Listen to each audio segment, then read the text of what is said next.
Hello hello hello hello good evening dear student. कैसे हैं आप सभी लोग बच्चों। Make it easy online teaching platform में आप सभी का स्वागत है। बच्चों हमारा जो है हम हीट ट्रीटमेंट टॉपिक जो है कवर कर रहे थे और बहुत अच्छी तरीके से धीरे धीरे जो है हम बहुत बेसिक से जो है हम कवर करने की कोशिश कर रहे हैं। और कल हमने बच्चों अपना माइक्रो कॉन्स्टिट्यूंट जो आपके स्टील के होते हैं या फिर मैं कहूँ कि स्टील को गर्म करते हुए या स्टील का हीट ट्रीटमेंट करते समय मेरी मेरी आवाज आ रही है बच्चों,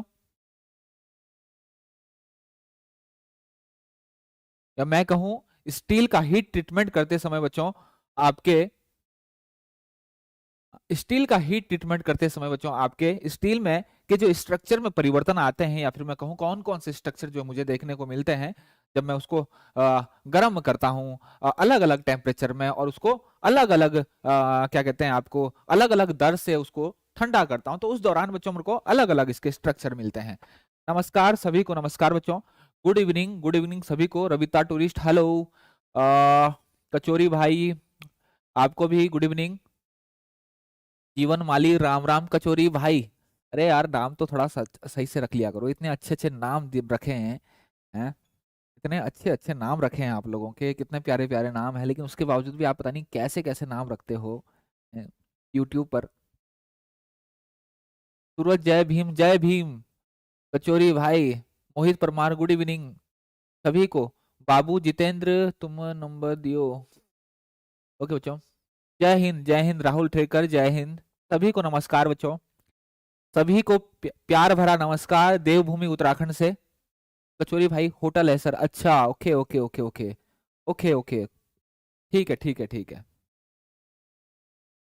बहुत अच्छी बात है बहुत अच्छी बात है। होटल है सर, ओके। संदीप वल्ला राधे राधे राधे राधे आपको भी संदीप भाई। जीवन माली लेट्स गो ओके। चलो फेमस है कचौरी हमारी, चलो कभी आएंगे तो खाएंगे। कहाँ से हो? कभी आएंगे तो खाएंगे जरूर, लेकिन खाएंगे तभी जब आप सिलेक्शन ले लोगे। गुड इवनिंग सभी को, गुड इवनिंग डियर स्टूडेंट। जल्दी से बच्चों लाइव आ जाइए। सर एग्जाम कब तक होगा? हाँ बच्चों ये बहुत क्वेरीज हैं, बहुत ज्यादा बच्चों की बहुत ज्यादा परेशान हो रहे हैं बच्चों। मैंने आपको कहा था राम राम सभी को, राम राम सभी सभी को राम राम बच्चों। बच्चों एक क्वेरी जो है बहुत ज्यादा सभी लोगों की आ रही है, सभी लोगों की एक क्वेरीज आ रही है कि बच्चों एग्जाम कब होगा। बच्चों एग्जाम की टेंशन आप मत लो, आपको अच्छा खासा टाइम मिल चुका है। इतना आप यकीन रखिए बच्चों कि जनवरी फर्स्ट वीक से जनवरी फर्स्ट वीक आपका दिसंबर लास्ट तक कभी भी बच्चों आपके एडमिट कार्ड रिलीज हो सकते हैं। पर मैं तो ये कह रहा हूं कि 15 तारीख के बाद, मैंने पहले ही कहा था बच्चों कि दिसंबर में आपके एडमिट कार्ड रिलीज हो जाएंगे। उसके बाद बच्चों जनवरी में आपके कभी भी पेपर हो सकते हैं, क्योंकि बच्चों अभी अगर एडमिट कार्ड होंगे, अगर एडमिट कार्ड रिलीज कर दिए डीआरडीओ ने, सेप्टम ने अगर एडमिट कार्ड रिलीज कर भी दिए, तो आज 15 तारीख होगी बच्चों। 15 तारीख हो गई तो मतलब एग्जाम एडमिट कार्ड रिलीज करने के बाद कम से कम बच्चों को 10 दिन का टाइम तो देगा, 10 दिन का टाइम तो देगा एग्जाम में। तो मैं वही बच्चों अंदाजा है कि डिपेंड करेगा आपका एडमिट कार्ड कब आएगा। जैसे ही आपका एडमिट कार्ड आता है बच्चों 10 दिन के अंदर आपका पेपर हो जाएगा। जैसे ही आपका एडमिट कार्ड आएगा 10 दिन के अंदर आपका पेपर हो जाएगा। अब एडमिट कार्ड कब रिलीज होगा बच्चों? ठीक 20 तारीख के आसपास या फिर आपका लास्ट वीक ऑफ दिसंबर में कब कब होता है, ये डिपेंड करता है। लेकिन ये मान के चलिए आप अपने तरफ से इतना तैयार रहे बच्चों कि दिसंबर लास्ट या फिर जनवरी फर्स्ट में से आपके जो है एग्जाम चालू हो जाएंगे। इतना थोड़ा सा आप क्लियर हो गया बच्चों? ठीक, तो आप बिल्कुल निश्चिंत रहिए बच्चों, आपको तो अच्छा खासा टाइम मिल रहा है। जेई को तो इतना टाइम भी नहीं मिला, एकदम जो है डेट आ गई थी, किसी को पता भी नहीं चला। आपको कम से कम ये हो गया कि जेई का एग्जाम हो गया, तो आपको लग गया था कि हाँ अब जो है हमारा पेपर एग्जाम जो है कभी भी हो सकता है। ठीक, तो उनको तो ये टाइम कभी नहीं मिला। ओके चलो स्टार्ट करते हैं बच्चों, स्टार्ट करते हैं। हम हीट ट्रीटमेंट थे बच्चों, हम हीट ट्रीटमेंट में थे। हीट ट्रीटमेंट हम टॉपिक पढ़ रहे थे, हीट ट्रीटमेंट। और हीट ट्रीटमेंट हम किसका पढ़ते हैं बच्चों? हम किसका पढ़ते हैं यहाँ पर? स्टील का। हम किसका पढ़ रहे हैं यहाँ पर? स्टील की। मैक्सिमम हीट ट्रीटमेंट क्या करे, धातुओं को गर्म करना और उसको ठंडा करना, अलग अलग दर से, अलग अलग टेम्परेचर पर उसको गर्म करना और अलग अलग दर से ठंडा करना, इसको मैंने क्या बोल दिया बच्चों, हीट ट्रीटमेंट। क्यों? क्योंकि जब मैं ये प्रक्रिया करता हूं बच्चों तो उसके स्ट्रक्चर में परिवर्तन आता है, उसके प्रॉपर्टीज में परिवर्तन आता है। वो प्रॉपर्टीज कभी हमारी काम की होती है, अगर नहीं होती है तो हम उसको उसमें सुधार लाते हैं और फर्दर हीट ट्रीटमेंट करके। इतनी बात मेरी क्लियर होगी बच्चों? तो यहां पर जो हीट ट्रीटमेंट हम पढ़ते हैं और सबसे ज्यादा हमारे काम का जो है बच्चों कौन सा है, हीट ट्रीटमेंट ऑफ स्टील। हम बात किसकी करते हैं सबसे ज्यादा, कि स्टील का हीट ट्रीटमेंट। और स्टील किसे कहते हैं बच्चों, अगर आयरन में आपने 2% से कम अगर आपने कार्बन मिलाया हुआ है तो मैं उसको बोलूंगा स्टील। और स्टील बहुत तरीके के होते हैं बच्चों, बहुत तरीके के आपके स्टील होते हैं, अलग अलग प्रकार के आपके स्टील होते हैं। अगर बेसिकली अगर कहूं आयरन कार्बन डायग्राम के हिसाब से तो 3 प्रकार के स्टील होते हैं बच्चों। एक होता है, कौन सा होता है, हाइपोयूटेक्टोइड स्टील, जिसमें परसेंटेज ऑफ जो कार्बन होता है वो 0.83% से कम होता है। एक होता है बच्चों यूटेक्टोइड स्टील, जिस स्टील में एग्जैक्ट 0.83% कार्बन होता है, उस स्टील को हम कहते हैं बच्चों यूटेक्टोइड स्टील। क्या कहते हैं, यूटेक्टोइड स्टील। इतनी बात मेरी क्लियर होगी बच्चों? इतनी बात मेरी क्लियर होगी? इसके बाद अगर मैं बात करूं बच्चों, एक होता है हाइपर, पहले कौन सा था, हाइपो, फिर यूटेक्टोइड, अब कौन सा है, हाइपर यूटेक्टोइड स्टील, जिसमें बच्चों 0.83% से ऊपर और 2% से कम अगर कार्बन है आपका, मतलब कार्बन की परसेंटेज, अगर आप जिस स्टील में कार्बन की परसेंटेज ज्यादा होती है उसको हम क्या बोलते हैं बच्चों, उसको बोलते हैं हम हाइपर यूटेक्टोइड स्टील बोलते हैं। इतनी बात मेरी क्लियर होगी बच्चों? तो स्टील का हीट ट्रीटमेंट यहां पर करते हैं। अच्छा, एक आता बच्चों की स्टेज हीट ट्रीटमेंट की, मैं बोलूं बच्चों हीट, या फिर मैं बोलूं सिंपल लिखूं स्टेज ऑफ हीट ट्रीटमेंट।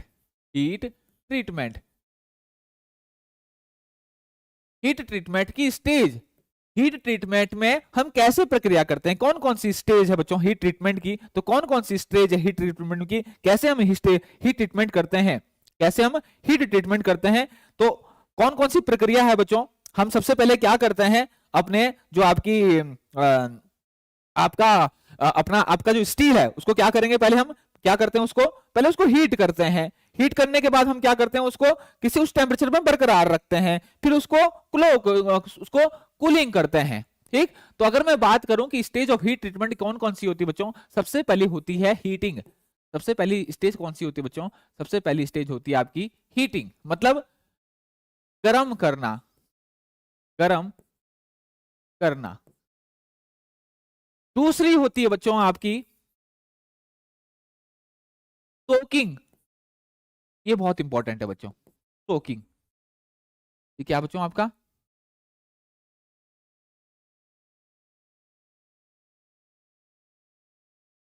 किसी तापमान पर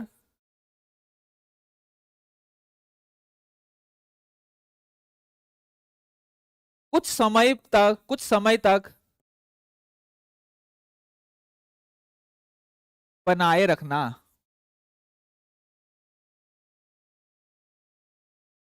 किसी तापमान पर कुछ समय के लिए उसको रखना, कुछ समय तक, या मैं इसको कह सकता हूं बच्चों रखना भी कह सकता हूं, कुछ समय तक रखना बरकरार जैसा है।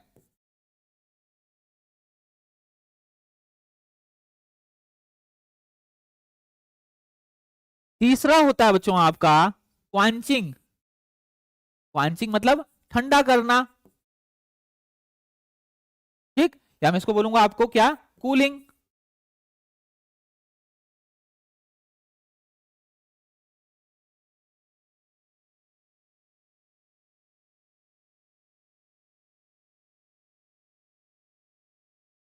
स्टेज ऑफ हीट ट्रीटमेंट की बच्चों 3 स्टेज है यहां पर। पहली स्टेज है हीटिंग, स्टील को गर्म करना। अब यहां पर क्वेश्चन आता है कि स्टील को कब तक गर्म करें, या कहां तक गर्म करें, किस टेम्परेचर तक गर्म करें, उसे अपर क्रिटिकल टेम्परेचर से ऊपर गर्म करें, उसको लोअर क्रिटिकल टेम्परेचर से ऊपर गर्म करें, या उसे लोअर क्रिटिकल टेम्परेचर से नीचे गर्म करें। तो अलग अलग प्रॉपर्टीज को अचीव करने के लिए अलग अलग हम हीटिंग करते हैं। कुछ स्टील को, या फिर मैं कहूं जिन स्टील में, ये किस पे डिपेंड करेगा कि कहां तक उसको हीट करना है, it will depend upon the percentage of carbon. ये बच्चों कुछ हद बहुत ज्यादा आपका कार्बन की प्रतिशतता पर डिपेंड करता है। जैसे बच्चों हाइपोयूटेक्टोइड स्टील में कार्बन की परसेंटेज जो होती है वो कम होती है, तो उससे बच्चों अपर क्रिटिकल टेम्परेचर से ऊपर हीट करते हैं।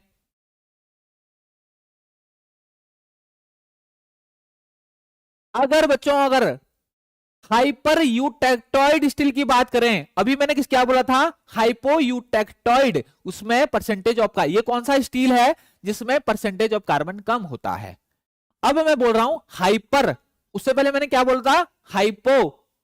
हाइपर यूटेक्टोइड स्टील में परसेंटेज ऑफ कार्बन जो होती है बच्चों वो ज्यादा होती है, तो उसको बच्चों हम कब तक हीट करेंगे, लोअर क्रिटिकल टेम्परेचर से ऊपर। पहले वाले को कहा क्या था, अपर क्रिटिकल टेम्परेचर से ऊपर। इन जनरल मैं बात कर रहा हूं, मैं किसी स्पेसिफिक प्रोसेस की बात नहीं कर रहा हूं। इतनी बात मेरी क्लियर होगी। तो हीटिंग जो है क्या होता है बच्चों कि आपके ना जो स्टील है उसको हीट करना किसी टेम्परेचर तक, और किस टेम्परेचर तक उसको हीट करना, it will depend upon the percentage of carbon. Clear हो गया बच्चों। अच्छा, दूसरा आता है सोकिंग। फॉर एग्जाम्पल बच्चों, आपने लो कार्बन स्टील को कहां तक, कब तक, अपर क्रिटिकल टेम्परेचर से ऊपर हीट किया। और अपर क्रिटिकल टेम्परेचर से ऊपर अगर किसी स्टील को हीट कर रहा हूं बच्चों मैं, तो क्या कर सकता हूं कि ऑस्टेनेटिक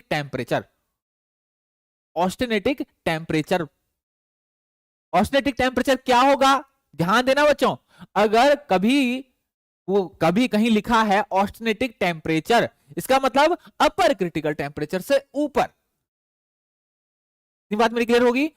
तो सोकिंग क्या है कि जिस टेम्परेचर तक आपने उसको हीट किया, फॉर एग्जाम्पल 950 आपने हीट किया, या 950 डिग्री सेल्सियस तक आपने हीट किया, तो उस 950 डिग्री सेल्सियस पर, फॉर एग्जाम्पल आपने यहां पर हीट किया था 950 डिग्री सेल्सियस तक, तो सोकिंग क्या होगा, उस स्टील को 950 डिग्री सेल्सियस पर कुछ समय तक रखना, कुछ समय तक रखना, 15 मिनट, आधा घंटा, 1 घंटा, 2 घंटा। ये किस पे डिपेंड करेगा कि भाई कि कितने समय तक हमने उस टेम्परेचर तक रखना है। ये डिपेंड करेगा बच्चों आपकी थिकनेस पे, आपका स्लैब कितना मोटा है, आपकी प्लेट कितनी मोटी है, उसकी थिकनेस कितनी है, ये उस चीज पे डिपेंड करेगा। क्या, सोकिंग। और जितने टाइम तक हम उसको वहां पर रखते हैं उसको क्या बोलते हैं बच्चों, उसको बोलते हैं सोकिंग पीरियड। सोकिंग पीरियड क्या बोलते हैं, सोकिंग पीरियड। फॉर एग्जाम्पल मैंने 950 डिग्री सेल्सियस तक अपना स्टील को हीट किया, उसके बाद उसको 1 घंटा वहां पर रखा। 1 घंटा 950 डिग्री सेल्सियस पर मैंने 1 घंटा बरकरार रखा, तो 1 घंटा क्या हो जाएगा बच्चों, सोकिंग पीरियड। वो क्या हो जाएगा आपका, सोकिंग पीरियड। इतनी बात मेरी क्लियर हो गई, इतनी बात मेरी क्लियर होगी बच्चों।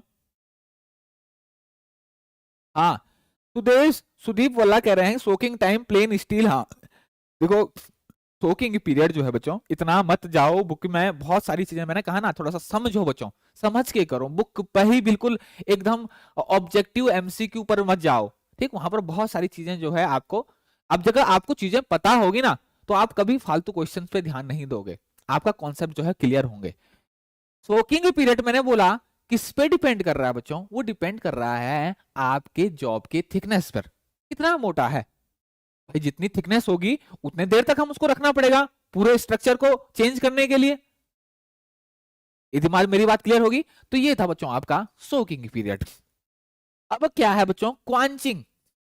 क्वांचिंग मतलब बच्चा ठंडा करना। अब ठंडा कैसे करना है, स्लो,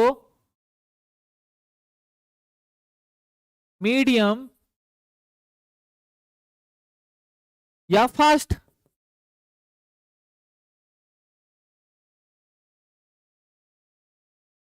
ये क्या है बच्चों, ये क्या है आपके rate of cooling, rate of cooling, ठंडा होने की दर।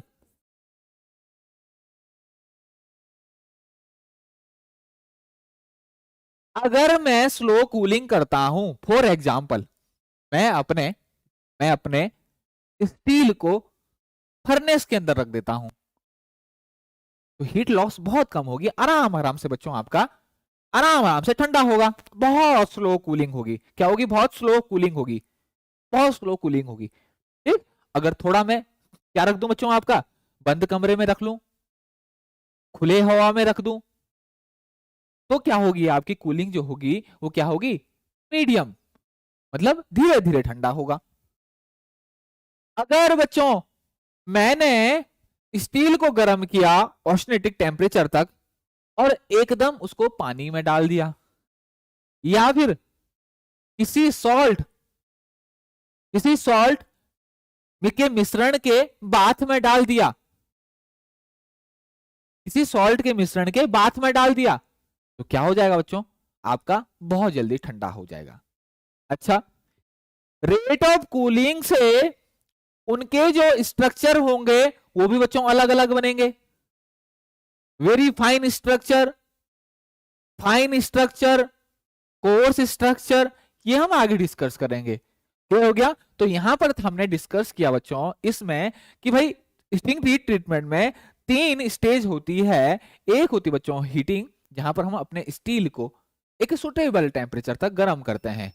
उसके बाद है बच्चों सोकिंग, कि उस स्टील को उस टेम्परेचर पर कुछ समय के लिए बरकरार रखना, और जिस समय तक हम रखते हैं बच्चों उसको क्या बोलते हैं, हम उसको बोलते हैं सोकिंग पीरियड। क्या बोलते हैं उसको, सोकिंग पीरियड। उसके बाद हम उसको ठंडा करते हैं। अब ठंडा कैसे करें बच्चों, स्लो कूलिंग करें, मीडियम करें, या फिर फास्ट कूलिंग करें, अलग अलग मीडियम है रेट ऑफ कूलिंग, और ये क्या है आपके, ये मीडियम है। क्लियर हो गया। इसके बाद गुड इवनिंग सभी को, good evening good evening good evening, ठीक। उसके बाद हमें अलग अलग स्ट्रक्चर मिलेंगे, उनकी अलग अलग जो है उसमें अलग अलग प्रॉपर्टीज होंगी। इतनी बात मेरी क्लियर होगी बच्चों, इतने में किसी को कोई डाउट, इसमें किसी को कोई डाउट, आगे बढ़े।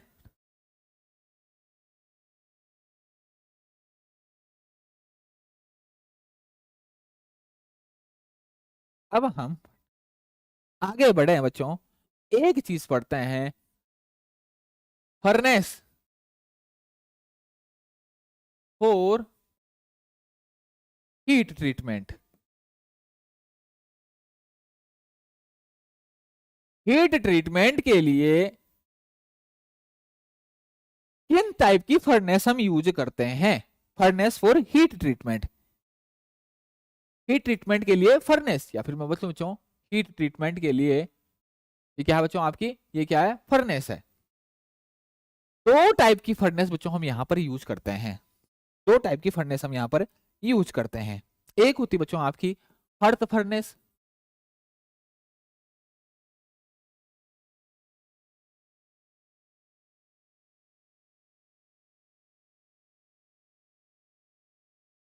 जो फ्यूल से जलती है आपकी, जो कि वो आपकी फ्यूल से जलती है, फ्यूल से जलती है, हर्थ फर्नेस।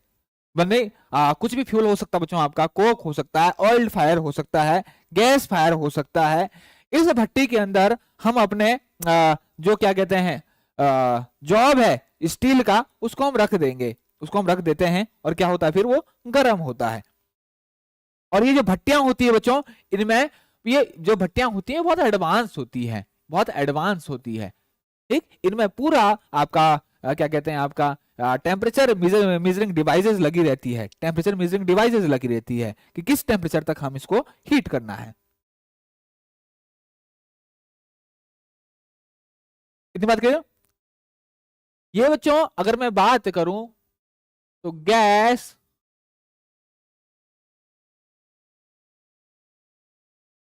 ऑयल,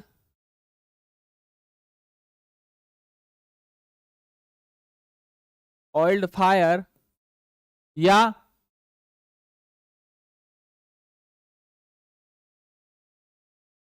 और इलेक्ट्रिक या इलेक्ट्रिक फर्नेस, इलेक्ट्रिसिटी से आपकी ये कि आपकी इलेक्ट्रिक हो सकती है। गैस या फिर तेल से जल सकती है, या फिर आपकी इलेक्ट्रिक बिजली द्वारा गर्म किया जाता है, इलेक्ट्रिक फर्नेस भी आपकी हो सकती है। क्या हो गया? अच्छा, इसमें आपका इलेक्ट्रिक फर्नेस जो होता है, इसमें क्या होगा आपका, इसमें होता है बच्चों आपका हीटिंग कॉइल। और गैस और ऑयल फाइल्ड ये तो आपको सबको पता है, ये तो नॉर्मल है। इसमें क्या होता है बच्चों आपका, इसमें क्या होता है, इसमें क्या होता है हीटिंग चैम्बर, हीटिंग चैम्बर में क्या होता है आपका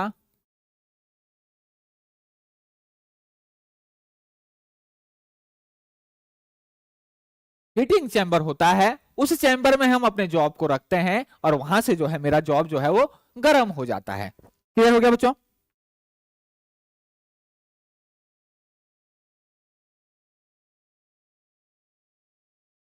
इतनी बात क्लियर होगी बच्चों? ये हर्थ फर्नेस है, ये कॉमन जनरली हमारे पास जो होती है वो गैस से भी चल सकती है, ऑयल्ड फायर भी हो सकती है, या फिर आपका हीटिंग, अरे सॉरी यहां पर रेजिस्टेंस,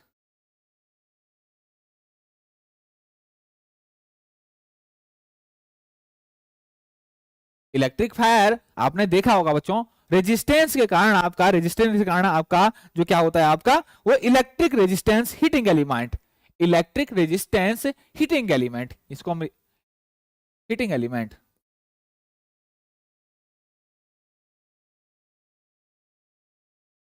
हीटिंग एलिमेंट इसमें लगा रहता है, और उससे क्या करते हैं हम इसको अपने जॉब को गर्म करते हैं। क्लियर हो गया? सिंपल है। दूसरी होती बच्चों, दूसरी है, ये तो नॉर्मल है आपकी जो हर्थ फर्नेस होती है, जनरली आपने हर जगह देखी होगी। ठीक, दूसरी जो है वो होती बच्चों बाथ फर्नेस, बाथ फर्नेस। अब ये बाथ फर्नेस क्या है बच्चों? कुछ नहीं होगा, एक कंटेनर होगा जिसमें आपका सॉल्ट का घोल होगा, जिसमें क्या होगा आपका विभिन्न सॉल्ट के मिश्रण होते हैं, विभिन्न सॉल्ट के जो मिश्रण होते हैं उनमें आप क्या करते हैं उसको गर्म करते हैं, और उसमें आपने क्या कहते हैं क्या कहते हैं अपने जॉब को, जो गर्म जॉब है उसको उसमें डाल देते हैं। क्लियर हो गया? इसको बच्चों लिक्विड बाथ फर्नेस भी कहते हैं। इसको बाथ फर्नेस को क्यों कहते हैं इसको लिक्विड बाथ? क्योंकि बच्चों इसमें क्या है विभिन्न सॉल्ट के मिश्रण, क्यों कहते हैं बच्चों इसको विभिन्न सॉल्ट के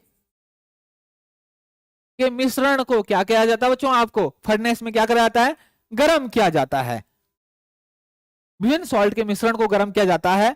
ठीक, जैसे बच्चों सोडियम साइनाइड हो गया, आपका सोडियम क्लोराइड हो गया,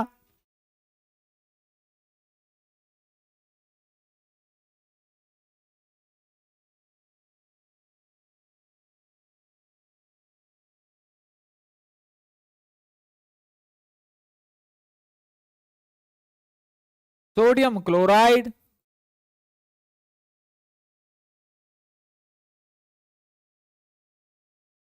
या फिर बेरियम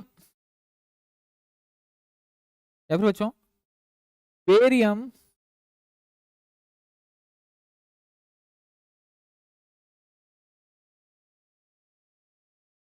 क्लोराइड एटसेट्रा आदि, ऐसे सॉल्ट का ये घोल होता है, ये मिश्रण होता है। और इसमें जो हम क्या डाल देते हैं, अपना जो गरम गरम जो आपका जॉब है वो डाल देते हैं। क्लियर हो गया बच्चों? क्लियर हो गया? ठीक। और ये जो फर्नेस होती है, इन फर्नेस को भी बच्चों आपका सेम वही चीज जैसे ये वाली जो फर्नेस होती थी हर्थ फर्नेस, इस हीटिंग चैम्बर, यहां पर क्या होता था, इससे ये फर्नेस जलती थी, गैस से, ऑयल से, या फिर इलेक्ट्रिक फर्नेस होता बच्चों रेजिस्टेंस हीटिंग एलिमेंट्स के बीच में हम अपना जॉब को रख देते हैं। और अगर आपकी गैस और ऑयल सिंपल है, आपका सिंपल जो है, उसमें जो आपका हीटिंग चैम्बर जो होगा एक, जहां पर आपकी आग जो है, आग की लपटें जो है वो आ रही होगी, उस हीटिंग चैम्बर में अपने जॉब को रखते हैं, इसमें जॉब को यहाँ पर रखते हैं, जॉब को यहाँ पर रखते हैं हीटिंग चैम्बर में। अब यहाँ पर बच्चों हम जॉब को कहाँ पर रखेंगे, लिक्विड बाथ में।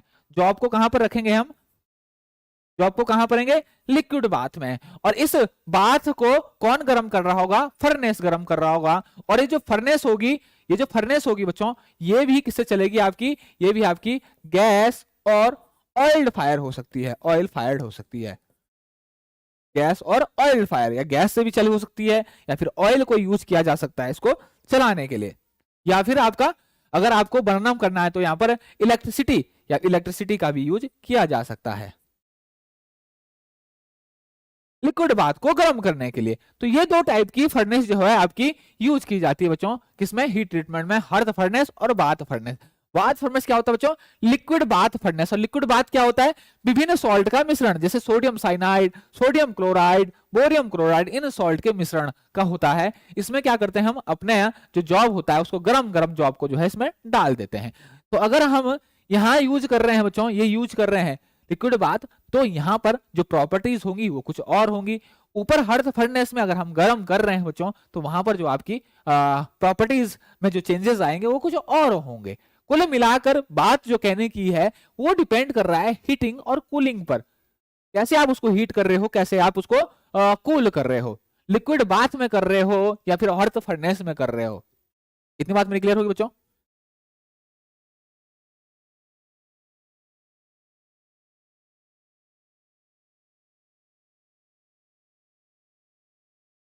क्लियर होगी बच्चों? आगे बढ़े हम।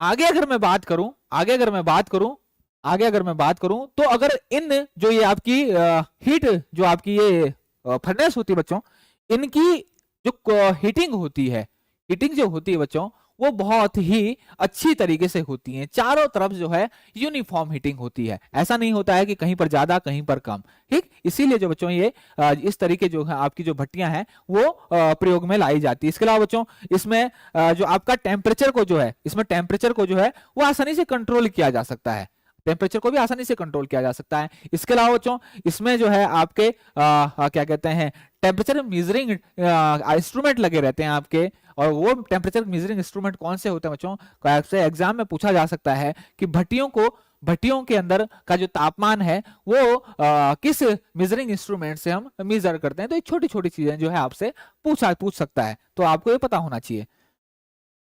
सर मैंने वेल्डर के लिए टेलीग्राम ग्रुप निकाला है, DRD welder study only group, join हो जाएं, हमें आपकी जरूरत है। बिल्कुल ओके, लिंक करो, okay okay okay, time please till 10 minute, okay okay okay okay. Mix mix salt sir Hindi में भी करवा दो बच्चों, बच्चों हिंदी में, माय डियर स्टूडेंट, ये हिंदी में हर्थ फर्नेस को लो बच्चों। अब मैंने इसको हर्थ बोल दिया, अर्थ बोल, तो बच्चों मैं हिंदी में रहा हूं ना। आप अपना अगर पेन कॉपी साथ लें, ठीक। अब क्योंकि बच्चों थोड़ा जो है अर्थ फर्नेस, देखो बच्चों इससे क्या हो जाता है कि दोनों लैंग्वेज वालों के लिए सहूलियत हो जाती है कि मैं लिख रहा हूं तो कुछ कुछ चीजें जो इंग्लिश में अगर लिख रहा हूं, मेन जो टॉपिक है वो इंग्लिश में लिख रहा हूं, तो इंग्लिश मीडियम वाले जो है बच्चों, या फिर जहां पर जैसे साउथ में जो है इंग्लिश बहुत ज्यादा चलती है, तो वहां पर उनको बच्चों दिक्कत नहीं होती है। ठीक, तो मैं दोनों भाषाओं का यूज करता हूं। ये बच्चों क्या है आपकी, ये बाथ फर्नेस है, बाथ फर्नेस मतलब लिक्विड बाथ है, वो सॉल्ट है, उन सॉल्ट का मिश्रण है, उसको गर्म किया जा रहा है, उसके अंदर मैं अपने जॉब को रख देता हूं और अब उसको हीट करता हूं। क्लियर हो गया? क्लियर हो गया बच्चों? ठीक, आगे हम बढ़े तो आगे एक इंपॉर्टेंट चीज हम डिस्कस कर रहे थे बच्चों कि फर्नेस जो होती है उसकी फर्नेस की खासियत। Furnace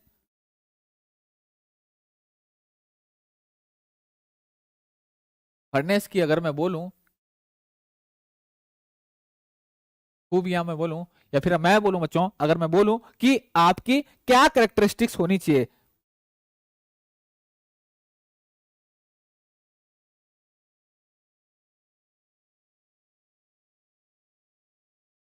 heat treatment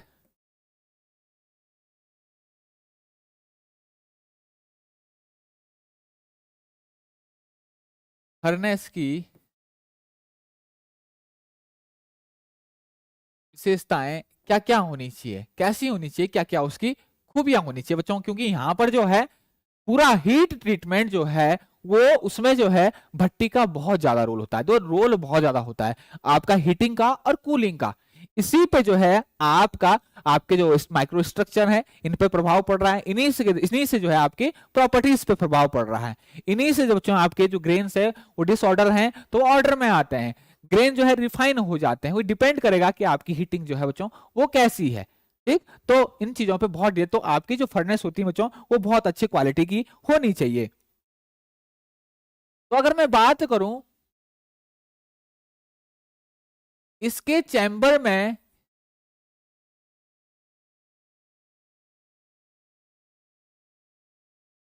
uniform heating का मतलब है बच्चों, हीटिंग होती है, यूनिफॉर्म हीटिंग का मतलब है बच्चों कि ऊपर नीचे और साइड चारों तरफ से बराबर हीट होती है। ऐसा नहीं होता है कि एक तरफ से पहले हीट हो जाएगा फिर दूसरी तरफ से हीट, नहीं, चारों तरफ से जो है हीटिंग चैम्बर जो है बीच में रखा होता है, हीटिंग चैम्बर जो होता है वो बीच में होता है बच्चों, जहां पर जिसके ऊपर मैं अपने जॉब को रखता हूं। नीचे से जो आपकी ज्वाला है बच्चों वो उठेगी, ठीक, और उस चैम्बर को है उस चैम्बर के में सर्कुलेट होगी और उसका जो तापमान है उसको इंक्रीज करेगी और आपकी जॉब को जो है बच्चों चारों तरफ से जो है वो गर्म करेगी। क्लियर क्लियर हो गया बच्चों?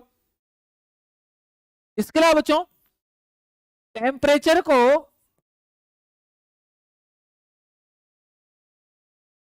आसानी से कंट्रोल कर सकते हैं, आसानी से कंट्रोल कर सकते हैं। इसके अलावा थोड़ा सा फास्ट चलते हैं, इसके अलावा अगर मैं बात करूं बच्चों तो इसके अलावा क्या बोलता हूं आपके कि आपके फर्नेस का जो तापमान होता है, ठीक, उसमें आपके रिकॉर्डिंग इंस्ट्रूमेंट लगे रहते हैं। फर्नेस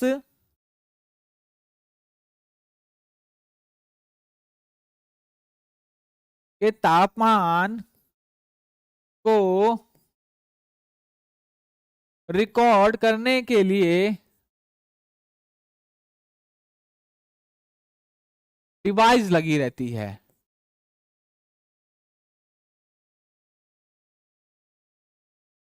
हमें पता चल सकता है कि कहां तक मेरा जो फर्नेस में जो टेम्परेचर है कहां तक पहुंचा, या फिर कहां तक मैंने अपने किस टेम्परेचर तक अपने जॉब को जो है बच्चों वो क्या करना है, गर्म करना है।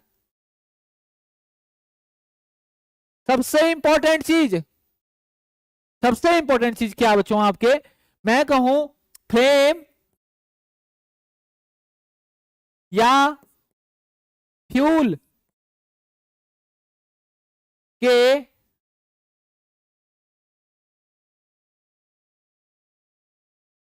जॉब, यहां पर मैं ये लिखूं तो ज्यादा सही रहेगा बच्चों, जॉब जॉब फ्यूल फ्लेम या फ्यूल के सीधा संपर्क में नहीं आता।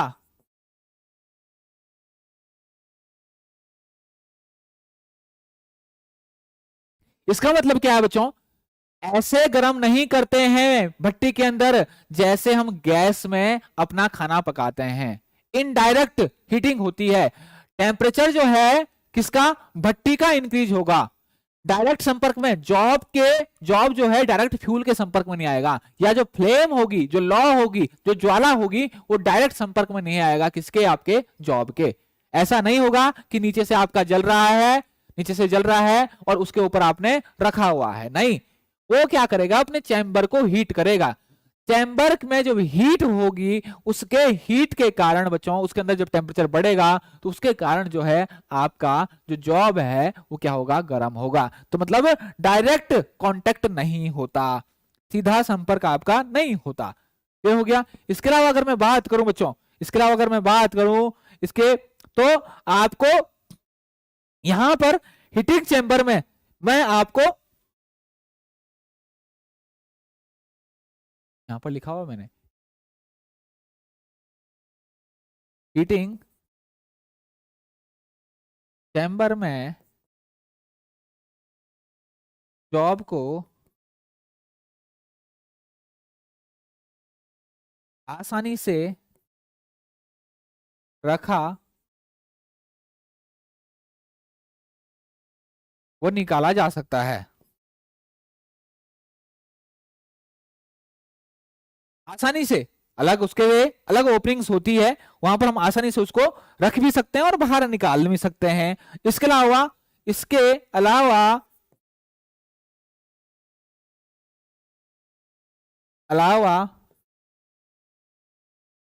जॉब में कोई बैंड ना आए,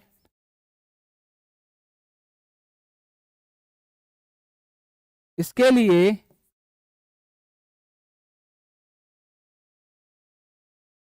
सपोर्ट्स भी यूज करते हैं,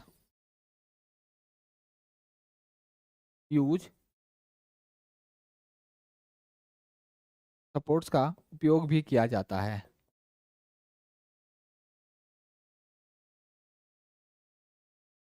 भाई हीटिंग के कारण उसमें कुछ आपका बेंडिंग ना आ जाए उसके अंदर, तो उसको बचाने के लिए, आपको मुड़ने से बचाने के लिए उसको में हम क्या देते हैं, हम सपोर्ट्स की देते हैं। तो ये बच्चों आपकी हीट ट्रीटमेंट की, फर्नेस की आपकी कुछ विशेषताएं हैं। क्लियर हो गया बच्चों। अब अगर हम बात करें इसकी बच्चों कि आप कैसे मेजर करते हैं कि आपके फर्नेस की तापमान की माप, फर्नेस के तापमान को मापने के लिए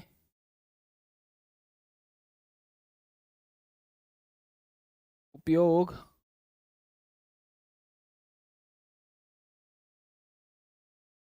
होने वाले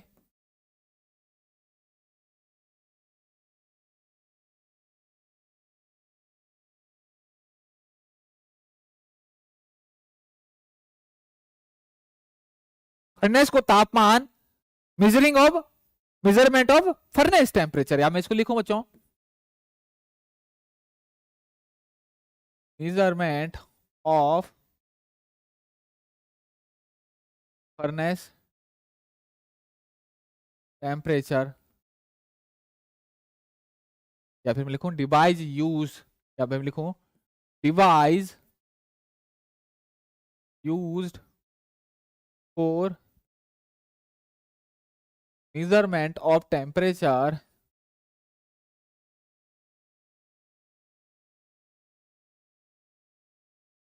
मेजरमेंट ऑफ फर्नेस टेम्परेचर, ये सही रहेगा, of furnace temperature, furnace temperature.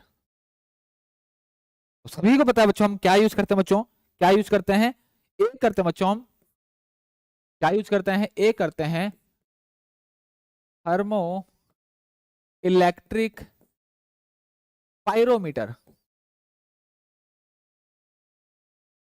Thermo electric pyrometer सभी को पता होगा, ठीक, जिसको बच्चों इलेक्ट्रिक पायरोमीटर भी कहते हैं, इसे इलेक्ट्रिक पायरोमीटर भी कहते हैं।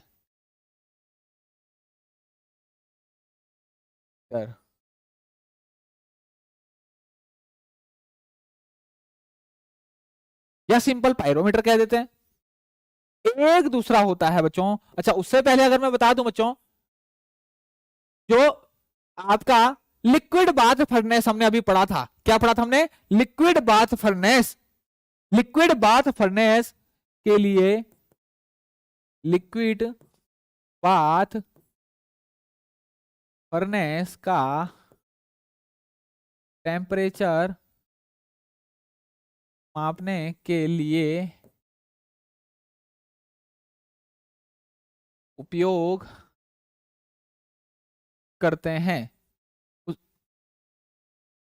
लिक्विड बाथ फर्नेस का टेम्परेचर अगर मेजर करना है बच्चों, तो आपका थर्मो इलेक्ट्रिक फर्नेस जो है वो सुटेबल।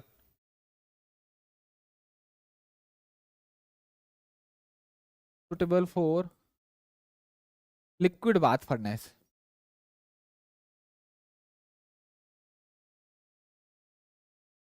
लिक्विड बाथ फर्नेस का अगर टेम्परेचर आपको मेजर करना है, तो हम थर्मो इलेक्ट्रिक पायरोमीटर का बच्चों हम उपयोग करते हैं। अच्छा, एक होता है बच्चों दूसरा आपका, वो कौन सा होता है? Optical pyrometer.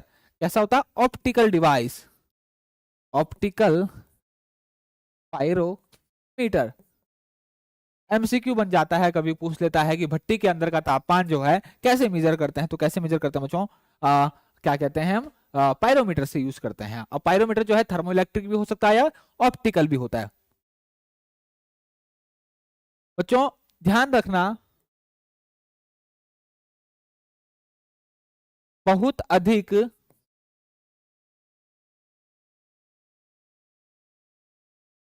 तापमान मापने के लिए कहा अप टू 1300 डिग्री सेल्सियस, बहुत अधिक तापमान अगर हमें मापना है तो हम किसका यूज करते हैं बच्चों? हम ऑप्टिकल पायरोमीटर, ऑप्टिकल। और हार्डनिंग ऑफ स्टील, स्टील की जब हार्डनिंग करते हैं उस दौरान अगर हमें टेम्परेचर अगर मेजर करना है बच्चों, तो हम ये ऑप्टिकल पायरोमीटर ही यूज करते हैं। Hardening of steel,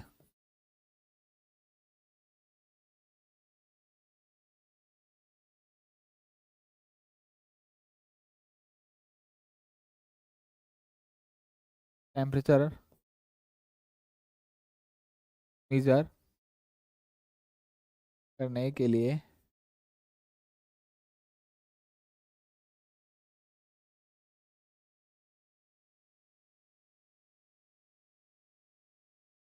hardening of steel के दौरान टेम्परेचर मेजर करने के लिए उपयोग करते हैं हम। इतनी बात मेरी क्लियर होगी? इतनी बात बच्चों मेरी क्लियर होगी? इसमें किसी को कोई डाउट? इसमें किसी को कोई डाउट? सर आप बेटा बोलते हैं तो अच्छा लगता है, गुरुजी तो बोल सकते हैं। अब तो बच्चों में बेटा बेटा अब तो मैं बेटा भी नहीं बोलता, क्योंकि अब होता क्या है बच्चों कि अब कॉलेज में पढ़ाओ तो वहां पर बेटे बेटे की आदत, तो बेटा बेटा की आदत होता है। ये ऑनलाइन प्लेटफॉर्म है बच्चों, ठीक? तो थोड़ा सा आदत हो जाती है, लेकिन जैसे जैसे टाइम होता है बच्चों, वैसे वैसे आदतें जो है वो चेंज होती है, ठीक? वो कॉलेज में है, इस कॉलेज में है बच्चों, तो वहां पर जो संबोधन होता है वो उस तरीके से होता है। ये ऑनलाइन प्लेटफॉर्म है, यहाँ पर संबोधन किसी और तरीके से होता है। लेकिन आप इन चीजों पे मत पढ़ा करो, ठीक? आप इन चीजों पे मत पढ़ा करो, ठीक? ये बच्चों ये चीजें सेकेंडरी है। फर्स्ट प्राइमरी जो सबसे देखो, बच्चों को जो बच्चा स्टूडेंट जो होता है ना, उसको इतना स्वार्थी होना चाहिए कि सामने इतना ही ध्यान दे जहां से उसको कुछ मिल सके, ठीक? तो जो आपके काम का है बच्चों, वो आप लीजिए। जो आपको लगता है कि हाँ मुझे मैं मेरे को और अच्छा आता है, कोई दिक्कत नहीं है, कोई प्रॉब्लम नहीं है यहाँ पर। या फिर ऐसा प्लेटफॉर्म जहां पर आपको पता लगता है कि हाँ भाई यहाँ से मुझे मिल रहा है, ठीक? कोई प्रॉब्लम नहीं है। आपको उतना ही लेना है, उतना ही क्या कहते हैं, आपको उतना ही अंदर मतलब रखना है कि आपके काम की क्या चीज है। इतना अंदर घुसोगे कि क्या बोल रहे हैं, क्या बोला, क्या संबोधन कर रहे हैं बच्चों, तो ये जो है मेरे ख्याल से आपको ये डाइवर्ट कर रहे हैं। इसका मतलब बच्चों आप मेन चीज पर ध्यान न रखते हुए कहीं और चीज आप ध्यान रख रहे हो। क्लियर हो गया?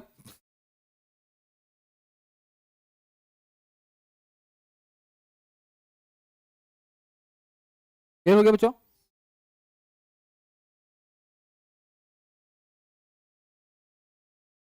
आगे बढ़े, आगे बढ़े बच्चों। एक वर्ड आता है बच्चों, ट्रांसफॉर्मेशन रेंज। ट्रांसफॉर्मर रेंज क्या आता है? Transformation range. Transformation range. Transformation range.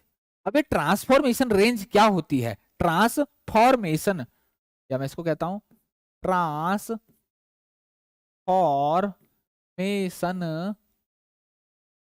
Range. ये क्या रेंज होती है बच्चों? ये क्या होती है? ट्रांसफॉर्मर रेंज क्या होती है? ये क्या होती है बच्चों? लोअर क्रिटिकल टेम्परेचर और अपर क्रिटिकल टेम्परेचर के लोअर क्रिटिकल टेम्परेचर एवं अपर क्रिटिकल टेम्परेचर। अपर क्रिटिकल टेम्परेचर, देखो बच्चों दो चीजें यहां पर, लोअर क्रिटिकल टेम्परेचर और एक है अपर क्रिटिकल टेम्परेचर। ठीक, तो लोअर क्रिटिकल टेम्परेचर और अपर क्रिटिकल टेम्परेचर तक स्टील के स्ट्रक्चर में के बीच में, या मैं कहूंगा इस बीच में स्टील के स्ट्रक्चर, स्टील के स्ट्रक्चर में जो परिवर्तन होता है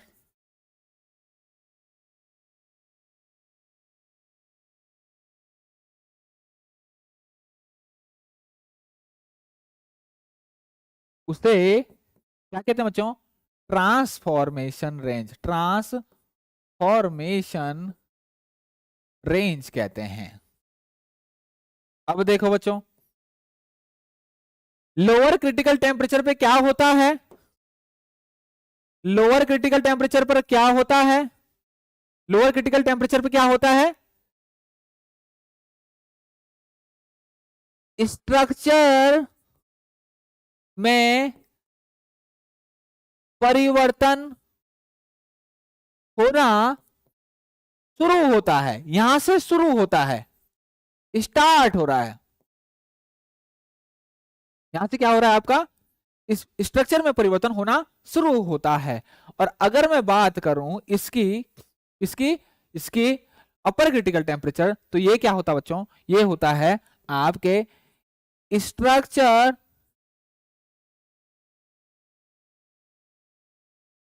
पूरी तरह परिवर्तित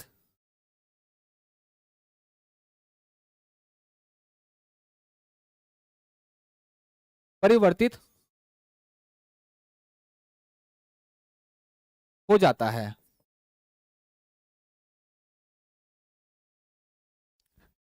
अपर क्रिटिकल टेम्परेचर में स्ट्रक्चर पूरी तरह परिवर्तित हो जाता है। अपर क्रिटिकल टेम्परेचर, जिस तापमान पर, ये क्या है बच्चों आपके? जिस तापमान पर, ये क्या है आपके? जिस तापमान पर, जिस तापमान पर स्ट्रक्चर में परिवर्तन होना शुरू होता है उसे कहते हैं बच्चों लोअर क्रिटिकल टेम्परेचर। और जिस तापमान पर स्ट्रक्चर पूरी तरह परिवर्तित हो जाता है उसे हम क्या कहते हैं? अपर क्रिटिकल टेम्परेचर। और ट्रांसफॉर्मेशन रेंज की क्या है? इन दोनों के बीच में, इन दोनों के बीच में क्या आ गई आपकी? Transformation range. ट्रांसफॉर्मेशन रेंज वो किसके बीच में आ गई आपकी? वो किसके बीच में आ गई आपकी? इन दोनों के बीच में, इन दोनों के बीच में। क्लियर हो गया? ठीक, नेक्स्ट हम चलते हैं बच्चों मेथड ऑफ हीट ट्रीटमेंट। अब आया असली heat treatment. Method of heat treatment. Heat treatment के कौन कौन से मेथड है? ठीक, मतलब हीट ट्रीटमेंट की बच्चों विधियां। हीट ट्रीटमेंट की विधियां।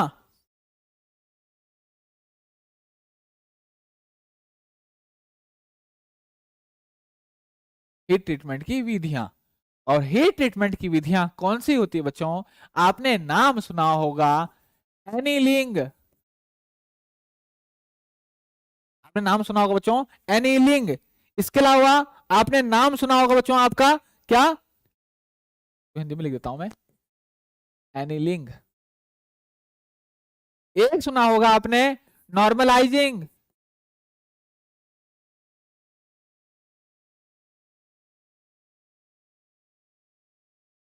नॉर्मल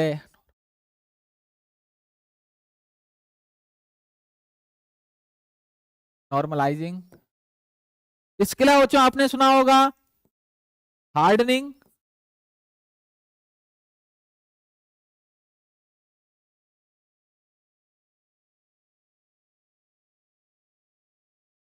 और एक सुना होगा बच्चों आपने टेम्परिंग।